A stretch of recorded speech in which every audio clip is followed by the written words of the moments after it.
Hey everyone, it's Luke Lawal, CEO and founder of HBCU Buzz, here with another episode of President's Corner. I'm really excited about this one. All the way in North Carolina, we have Suzanne Walsh from Bennett College. Are you there? I am. Are you? Yeah, I'm here, man. Okay, How's it shoot. going? I mean, it's icy, it's chilly. We are trying to stay warm, trying to stay safe. How about for Awesome. you? What's it like where you are? Oh, well, it's sunny in California. It's March. It's a new month. I'm excited. You know, every time I get to have one of these conversations, I'm always smiling. Everybody's like, wow, you're cheesing so hard. I'm just happy to talk to you. You know, a lot of times there's a lot of tree falling in the woods in our community. And whenever we have these opportunities to have these conversations and just showcase who our leaders are in our community, it's dope. And for me, just being able to get people to actually have a good sense of you and feel for you and like see who you are and have a conversation with you is so dope. So tell me a little about you. How did you become the president of Bennett College? I mean, mainly I think of it as luck because what an opportunity to be able to work at a place that is focused on helping women of color to become leaders in the 21st century. I mean, that's a dream job right there. And I came from the Bill and Melinda Gates Foundation, where I was working on higher education issues, and HBCUs were part of our portfolio. So this is the dream job right here. Wait. So at the Gates Yeah. Foundation, Mhm. what was that like? Tell me what that was like, especially the transition into HBCUs. Oh my gosh. Yeah, it's a big transition, right? It's also like coast difference. Like everything's different. Let me just say everything is different. But what was it like to work at the Gates Foundation? When I started there, I started at the Gates Foundation, and the foundation was under 1,000 people. And we used to be in unmarked buildings. So it was still kind of a new foundation when I started. And by the time I left, it was over 1,500 employees, and we had a fancy building with the Bill and Melinda Gates Foundation name on it, and everybody knew who the Bill and Melinda Gates Foundation was. And what was important about that transition is just like it took time for people, you can't believe it now, but to learn, like, what's the foundation? What is this thing? I kind of feel like that's the world of HBCUs. I don't know why it's taken time for folks to once again discover HBCUs. So I feel like I'm on kind of that same path that I was on before, which was I'm new, it's like a startup phase. I still think that oddly, this is a startup phase or a restart phase for HBCUs to claim our space in the 21st century. So I treat them as really similar, I think, experiences in that sense. Oh, wow. Well, let's do this for a little bit. I'm gonna switch gears. We're gonna do our buzz breaker, and I want to Okay. make sure our audience gets to know you a little bit. So, first question: what books are you reading? I'm reading too many books. I just finished reading a trilogy of African futurism called Binti, but currently I am reading a book called Algorithms of Oppression. I mean, I read some light stuff, clearly. And I'm also reading a book on rest because I got to figure that out. Oh, wow. What's on your playlist? You know, that's a terrifying question because without students on campus, I'm not sure what I'm supposed to be listening to. So I mainly am listening to podcasts because I'm that nerdy. So I'm listening, and my favorite podcast right now is out of the UK called How to Vaccinate the World. Again, I'm nerdy. Oh, wow. So, what about concerts? Do you like concerts? What's the I do. most memorable concert you've ever been to? Oh my gosh. Okay, my most memorable, probably, this is going to sound crazy, but it was real. When Whitney Houston opened for Chaka Khan. What? That was a thing. Mm-hmm. Wait. Okay, so you got to tell me about that one. You got to tell me about that one. So, what was that like? Well, Whitney wasn't really like Whitney yet. She was like semi-Whitney. Chaka was Chaka. And so really mostly everybody was there for Chaka Khan. But then here comes Whitney, who had one song, killed it, and then like her whole opening set, it was like going to two concerts because she was Whitney. So good early in her career. Chaka Khan is Chaka Khan. Wow, I Chaka couldn't even Khan. imagine.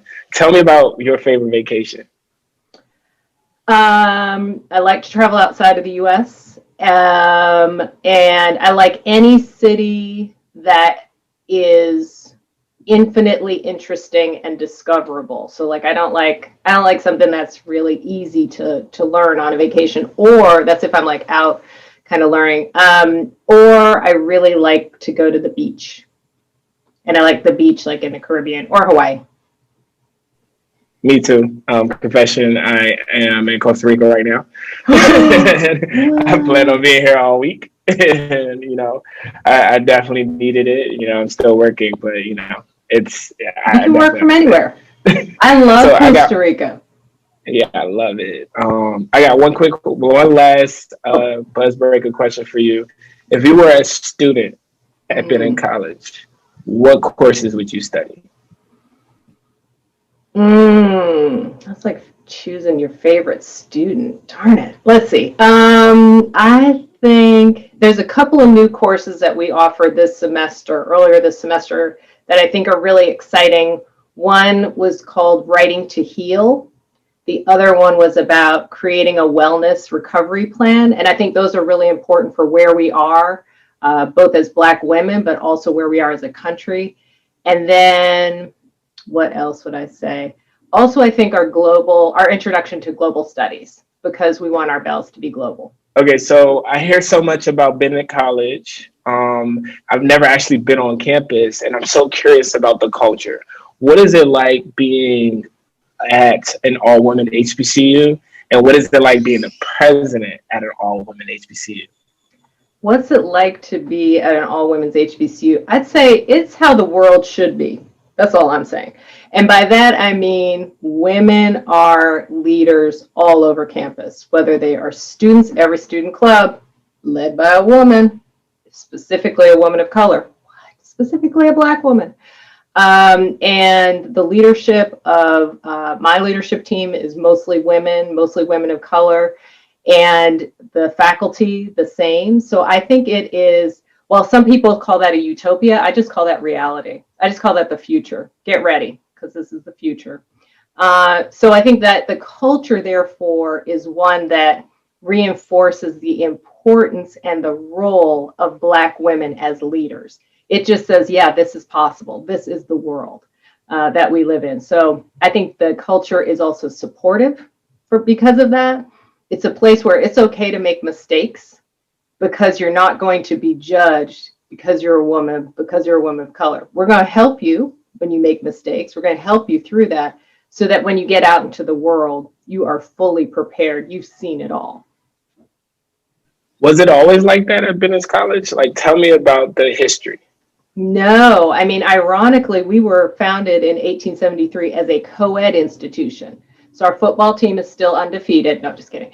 And so we had a football team, we had a baseball team, as well as women's athletics actually back then. But founded as a co-ed institution in 1926, when nationally you're seeing a growing women's movement, we became a women's institution. And so I think that is probably one of the most radical changes that Bennett College could go through, or any institution could go through. And we have remained a women's college since then. I think it was the right decision in 1926. I think it continues to be important. The role of women's colleges is never, it's never been more important. Specifically having HBCUs focused on women, critical given all that's happening in the world. So I think Bennett College is no stranger to radical transformation. We've done it before. We're in the midst of it yet again. Tell me so when I think of Bennett College, my first question is always, what outside of the university? How are the women that leave Bennett College impacting women worldwide? Well, the thing that I love about Bennett is the women who go to Bennett are the women who are the behind the scenes leaders. So we don't necessarily have the women who, I can just drop all the names and you go, oh, yeah, I know that. But if you look to see who's really behind the work that everybody knows about, you can often find Bennett women there. So sometimes I refer to it as hidden figures to the Bennett College story, because we really are not always as prominent as one thinks of when they think about leadership. And so a concrete example of that, though, is the Woolworths protests famous in the 1960s, and you always see the photos and of the four men, you know, at the counter. Well, there's a great book called Bells of Liberty by Linda Brown, and it tells the story of the role of Bennett bells during that time. So the original planning and organizing happened on Bennett's campus, and then the protests happened. But our women were involved in the protests. 40% of our students were arrested during that time. The president used to take their homework to them in jail. She told them, don't accept bail because you didn't do anything wrong. You're going to stay in jail. What? I mean, amazing. But that was one of those things where it's behind the scenes. And we were at a presentation, I think it was last year, in 2020. And Jesse Jackson was talking about the Woolworths protests. He went to A&T, and he even shouted out Bennett bells for the planning that happened on campus. So if you know, like if you're in the know, you know that Bennett bells are behind the scenes doing that hard work. That's amazing. I can't even, I think I've always been a behind the scenes kind of guy, and, you know, always looking at it like the people that are doing the actual work matter so much. And that's just amazing to me. And it being Women's Month, and, you know, us trying to highlight women this month. What do you guys have planned? Well, we're going to celebrate those Bennett bells who are involved in the sit-ins. We're really excited about that. We're also going to be celebrating some of our 21st century bells, some of our alums who graduated in the 2000s. Again, incredible stories that have to be told. They have to be brought forward. And I think it is a misunderstanding that leadership is about the people out in front. Leadership really is about the behind the scenes folks who help do the hard work of either planning or organizing or supporting or strategizing. And so we want to be able to really lift up those women whose names not everybody knows. Like, I really would love to have a t-shirt with all the names of all of our alums who were involved in the sit-in. Back in the 60s, it would be like a two-sided, it would be front and back because there were so many of them. But there have to be ways, I think, of celebrating those voices. So that's what we're doing this Women's Month. We are very excited to celebrate them. Yeah, we're going to be doing a lot of highlighting, starting with you, and telling your story and making sure that you're a part of the conversation, especially from an HBCU Buzz standpoint, because that's always been our commitment. I want to switch gears just a little bit and ask you about the accreditation status at Bennett College. I know that it's been a topic of conversation. I know Bennett College have received such overwhelming support from the HBCU community. I know whenever we got a chance to talk about your endowment and add to like all the GoFundMe's and all the different benchmarks that you guys put out, we were always publicizing that. So can you give us a little bit more insight on that process and how it was for you? Oh my gosh. Well, first of all, thank you. We have to thank you. We have to thank all of our HBCU family, really, for the contributions, what that did for the college. And I wasn't there. That was my predecessor, Dr. Dawkins, Phyllis Dawkins, who led that incredible effort. And what I love about that is it showed how many people are dedicated to Bennett. 16,000 individuals gave to Bennett. Oh my gosh. You know, so if people say, well, what's the relevance and does anybody care? Yeah, we can. we have the proof. So I come along later. I mean, I'm spoiled because I come along afterwards. And why was that all important? Well, it really helped to stabilize the college. It helped to put us in a position to continue to be here today. And I think it really helped to give a much needed boost, quite frankly, to the Bennett community to say, oh my gosh, yes, we do have all of these folks who are part of our family. Because sometimes you feel like, do we have all of those people? You know, sometimes you hear other names being mentioned, just like I was talking about, you know, sometimes there are leaders whose names you know, and sometimes there are folks behind the scenes. And I think when you're behind the scenes like a Bennett College, sometimes you think, does anybody notice us? Oh my gosh, yes, they do. They know us. We don't have to explain our whole story because it's actually known by a lot of people and they're committed to supporting us. So it's been just an unbelievable outpouring. And we continue to have new donors and individual donors, and increasingly we have interest from corporations. So it's very exciting, but that was a turning point. And so thank you to you, and thank you to all of your viewers who helped us, because that was so significant for Bennett. That was amazing. I mean, I know when I saw it, I was just like, wow, I love our community. I love us, Right? That was real dope for me. I got another question for you. And it's so funny because I was talking to my mom about this. And when you think of just the young girl that's looking to go to college, my cousin, my niece, my future daughter, what do you tell her when she's thinking about Bennett College? I tell her there's a place for you. Because the thing that I love about Bennett is it is the full range of Blackness. I mean, it is like the nerdy girl and the not so nerdy girl. It is the activist and the non-activist. I mean, we have that whole range, but we're here to support all of them. And more importantly, we meet you where you are. We help you to figure out where you're going, where you want to be. So I think that we're really excited about that opportunity to say we care about that full range of Blackness, all the shades, all the flavors. It's really fun to see all of those students mixing on campus. People at like, is there diversity at an HBCU? We all get that question. Oh, there's diversity. I mean, and we do have different ethnic and racial groups as well. But I think the thing to think about is if you want to know how to navigate the 21st century, if you want to be a leader, whether that's behind the scenes or out in front, Bennett is the place to help you develop to get there. And I just love working with our students. I think it's an incredible place to say when somebody may not be so confident about themselves as a college student, we're there for you. Some people may be confident, we're also there for you.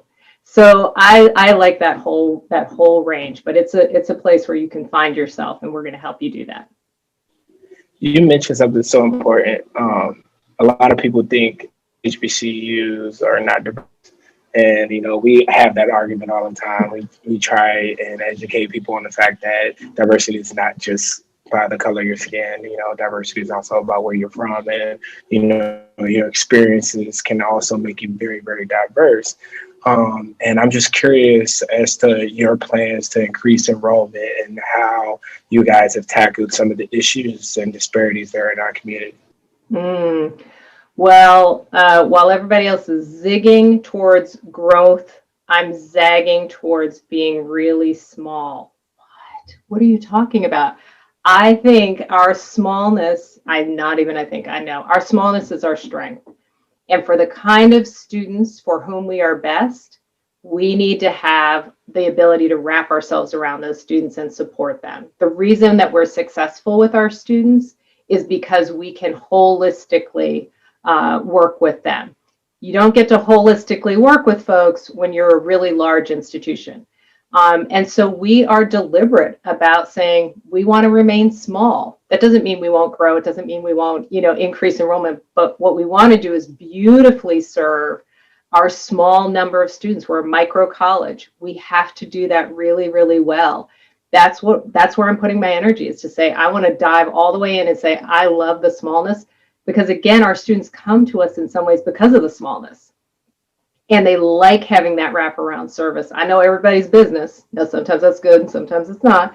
But it is, I think, important for us to be able to support the kind of women that we're talking about, to give you a fantastic experience. Everybody can have an opportunity to lead at Bennett because our smallness is our strength.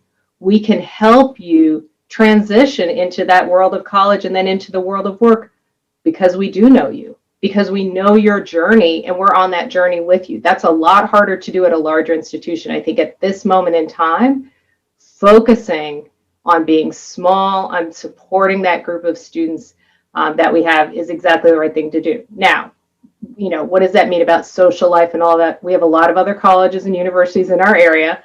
You will find our students over at A&T. Just real. And that's okay. And I think that that's part of the excitement of going to school in a place like Greensboro, where you have all kinds of other college students and university students nearby. But our smallness, that is our strength. That's so wonderful. And when I think about the student life aspect and even some of your agendas, I know that health and wellness is one of your agendas at Bennett College. So can you tell me a little bit about the partnerships you guys have fostered in order to enrich that commitment? Yeah, I mean, we're really committed to the health and well-being of our students, faculty, and staff. And sometimes what I'll talk about is I'll say that it's important for Bennett College and our students to be healthy and anti-fragile. And so what I mean by healthy is that's about mental health, physical health, financial health.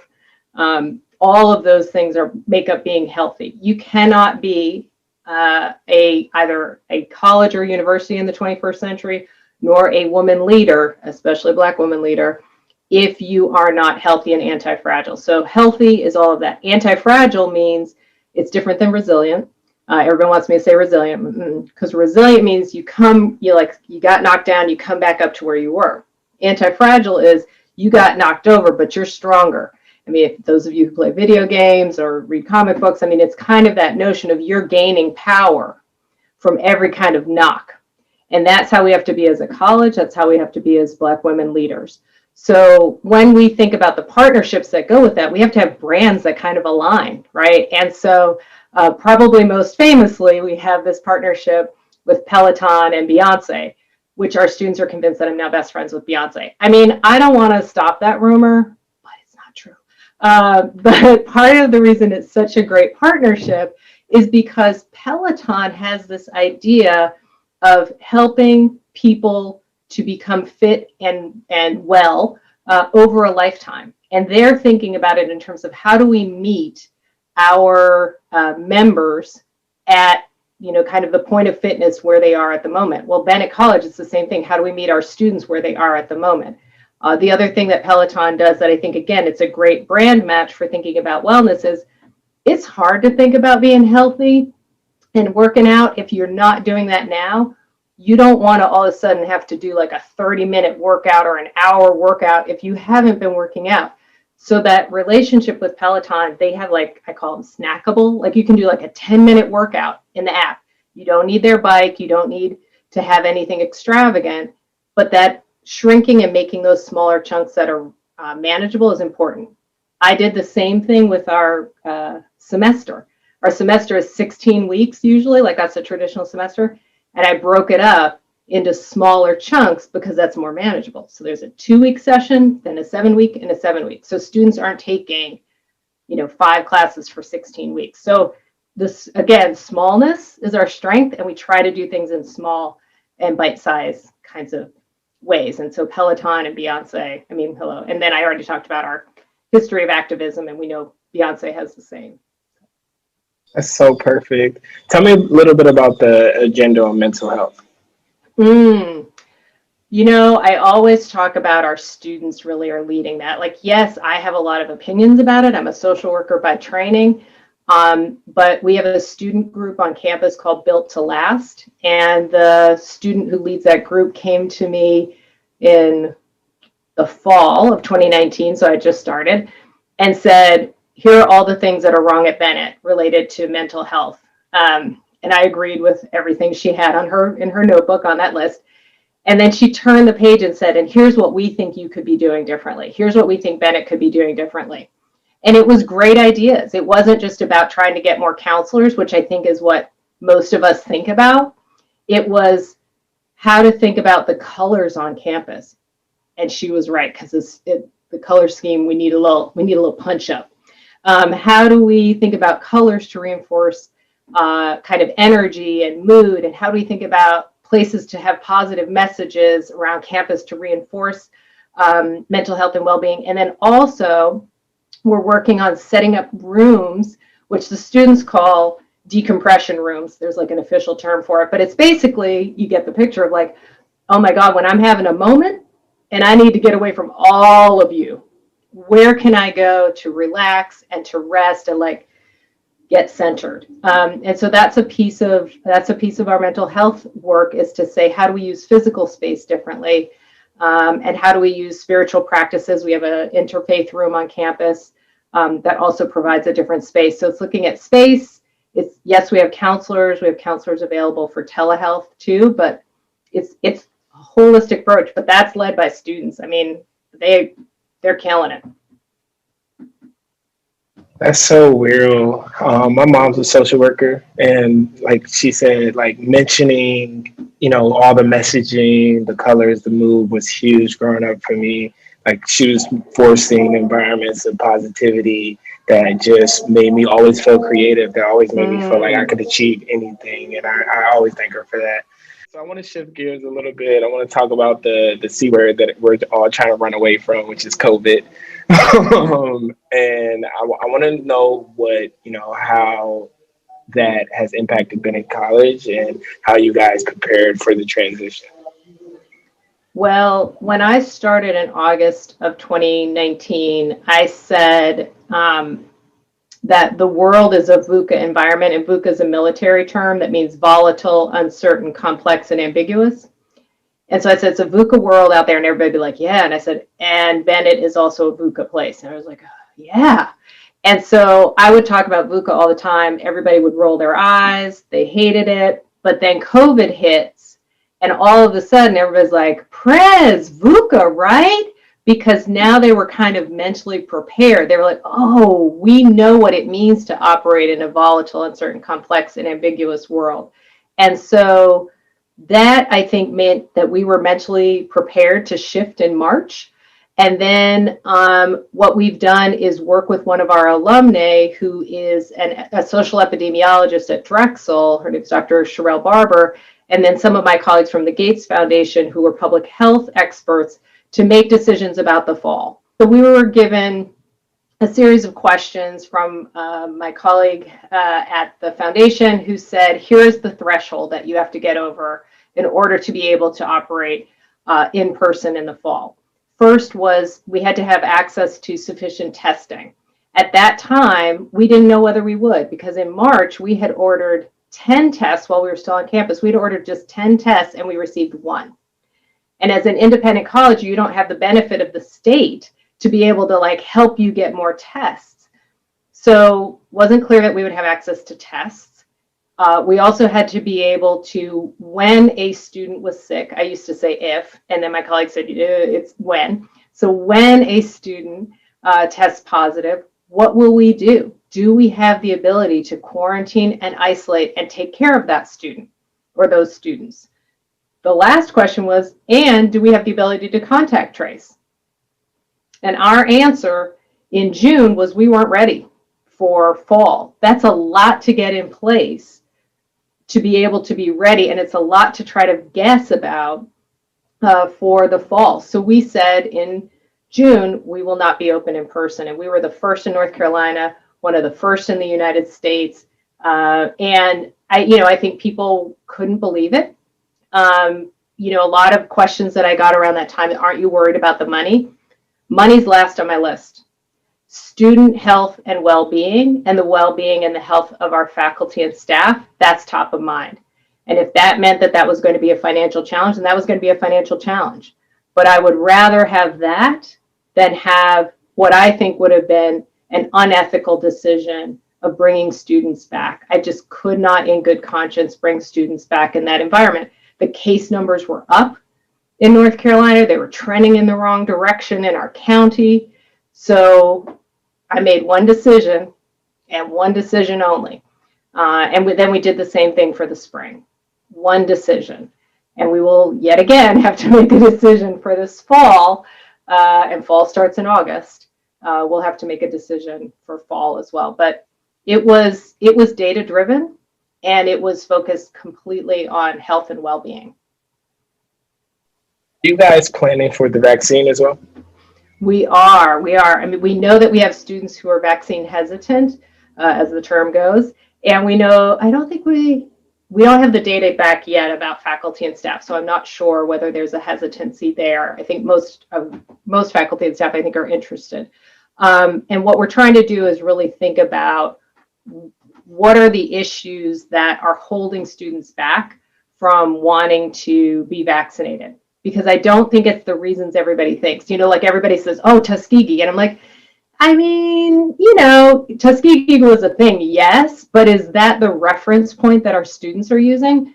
if they just took the class where they were talking about Henrietta Lacks, I totally get it from that perspective. But I think there are other reasons that we don't know about. So we're looking to survey our students to understand what's holding them back. And then we're going to work on sharing a health literacy program that helps to prepare them for why the vaccine is important, why it's really important for them to take that vaccine. But we want to, again, like it's my thing, but we want to meet our students where they are. I don't want to presume that I understand what is holding students back. We're actually in the process of understanding what's holding those back who are saying, I don't want to take it.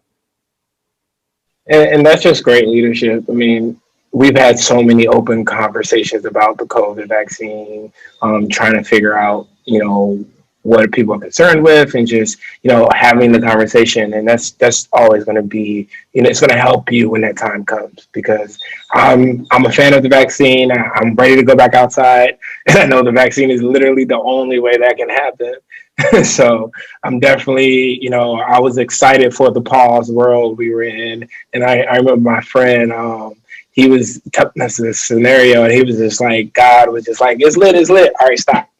And I was just like, wow, that definitely is what happened. Well, it really is. And I think the other thing about it is that with the vaccine, we could still come back without it, but it just makes it a less exciting time, in college. For those students who've had some of those experiences on campus, it's not the same. It's not the same college experience. And so we're planning for without the vaccine or with the vaccine. That makes a lot of sense. Okay, I want to switch gears a little bit. I know you guys have some great initiatives at Bennett College, and I want to talk a little bit about the HBCU Debt Relief Act. And it's so funny because I remember about 4 years ago, there were a lot of case studies around whether HBCUs were relevant. And I remember some of the things that came back was, all these HBCUs are in debt, or they're losing accreditation, and they're having money problems. And then somebody, I can't remember the name of the agency, but they went out and did the same case study with other institutions or universities, and they realized that a lot of these institutions were getting bailouts. They were getting, checks from the government, all these different things that were allowing them to, open their doors. So now that people are fighting for acts like this, I'm just so excited. I'm proud to, obviously be an HBCU alum, but tell me how that's affected Bennett College. Well, you picked two hot topics, right? It was the combination of sort of accreditation challenges and all of this debt. And that's a tricky space to be in. So for Bennett, what's exciting is we're now members of two accrediting bodies, both SAC-COC as well as TRACS. And so, okay, now we can, we can put that question to the side. And then with this debt relief, oh my gosh, we don't have to talk about that debt anymore. Whew, we can put that to the side. Those were two conversations that took a lot of mental energy and a lot of work. But in addition to that, that takes a lot of money. And I think the reality is, look, none of us went into those loans, the cap finance loans, saying, oh, we don't want to pay it back.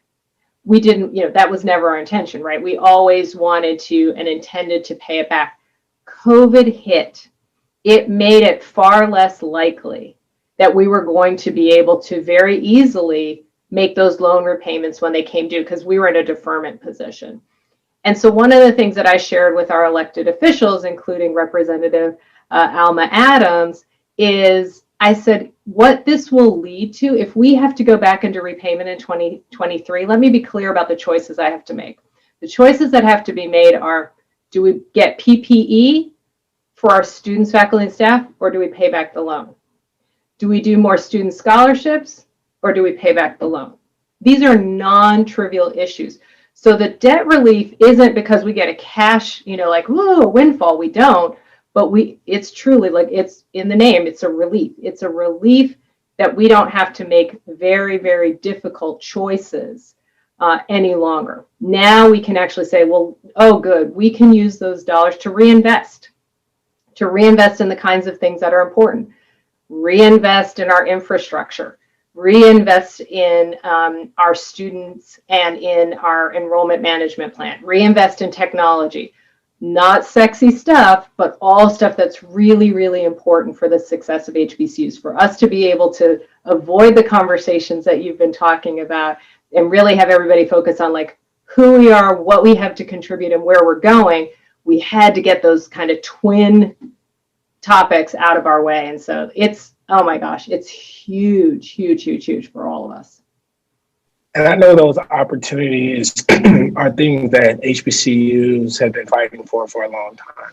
And I know it's one of those things where it's like, okay, now we're levering the playing field a little bit, and it gives you guys breathing room. And I'm thankful for that. I'm happy for you guys. I mean, that makes me happy. And, you know, when I think about your position in our community, not just as a university, I'm very proud of that. And it brings me so much joy. And I have one last question for you before we go. And it's so important for me because, like I said before, I'm always thinking about who's coming behind me and trying to figure out how we can make a leaving lasting impact. So I just want to know about your legacy. Like, what do you want people to know you for? And what is the one thing that you want people to take away from not just this conversation, but getting to know you as a person in your presence? Oh my God, just a little question. Okay. What I want people, what I want my legacy to be is I want my legacy to be that women of color who are in leadership roles, wherever those leadership roles are, behind the scenes or out in front, are undaunted, unafraid, and fully prepared for the continued VUCA environment, the continued volatile, uncertain, complex, and ambiguous world that we live in. If we prepare our women of color for those roles, there is no stopping us. There is absolutely no stopping Black women from being leaders, from being at the center of all important issues. So that's, in the end, you know, I do this job because that's what I'm interested in. I'm interested in helping women of color to be successful. And so that's what I hope my legacy is. I hope that we prepare our students so that they are not surprised, they are not shocked, they have seen it all, they know how to deal with it once they get out into the world. That's what I hope my legacy is. That's amazing. Well put. Thank you. Thank you for joining us. Thank you for speaking to our community.